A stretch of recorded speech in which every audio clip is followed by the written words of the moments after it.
রমজান মাস এলেই বাংলাদেশি পর্যটকদের আনাগোনায় জমজমাট হয়ে ওঠে কলকাতার নিউ মার্কেট ও আশপাশের এলাকা। ঈদকে কেন্দ্র করে বাংলাদেশি ক্রেতাদের কেনাকাটায় ব্যবসায়ীদের আয় বেড়ে যায় অনেক গুণ। তবে এবারের চিত্র পুরোপুরি ভিন্ন। বাংলাদেশি ক্রেতাদের অনুপস্থিতিতে ব্যবসায় মন্দা যাচ্ছে।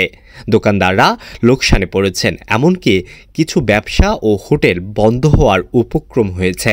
ব্যবসায়ীরা আশঙ্কা করছেন এই পরিস্থিতিতে দীর্ঘস্থায়ী হলে নিউ মার্কেট এলাকায় ক্ষুদ্র অর্থনীতি ভেঙে পড়তে পারে।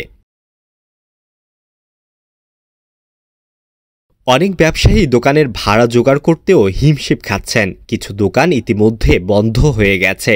গ্রাহকের অভাবে আবাসিক হোটেলগুলোও সংকটে পড়েছে। প্রভাব পড়েছে মুদ্রা বিনিময় কেন্দ্র, মেডিকেল সেক্টর ও পরিবহন পরিষেবায়। ব্যবসায়ীদের আশঙ্কা, এই পরিস্থিতি আরও কয়েক বছর চললে এই অঞ্চলের ক্ষুদ্র অর্থনীতি ভেঙে পড়তে পারে। মধ্য কলকাতায় প্রায় 2 বর্গমিটার এলাকা জুড়ে 100টিরও বেশি হোটেল ও প্রায় 3000 দোকান রয়েছে, যা পুরোপুরি বাংলাদেশি পর্যটকদের ওপর নির্ভরশীল।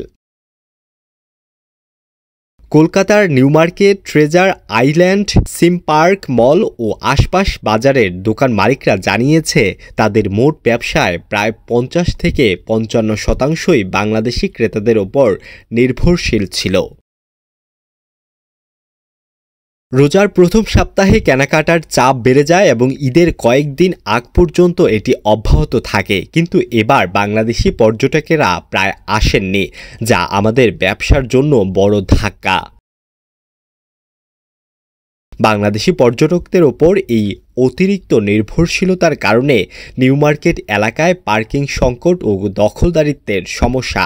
এ কারণে কলকাতার স্থানীয় ক্রেতারা এখানে কেনাকাটার অনাগ্রহী। তবে বাংলাদেশি পর্যটকদের আশপাশের হোটেলে অবস্থান করেন বলে তাদের এসব সমস্যার সম্মুখীন হতে হয়নি।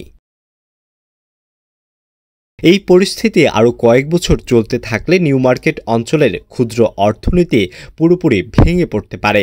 কলকাতার অনেক দোকান মালিক এখন নতুন কৌশল নিয়ে ভাবছেন, যেমন অনলাইন বিক্রির উপর জোর দেওয়া এবং স্থানীয় ভারতীয় ক্রেতাদের কাছে টানতে নতুন নতুন অফার দিচ্ছেন। আলোয়ান খান, ঢাকা প্রকাশ।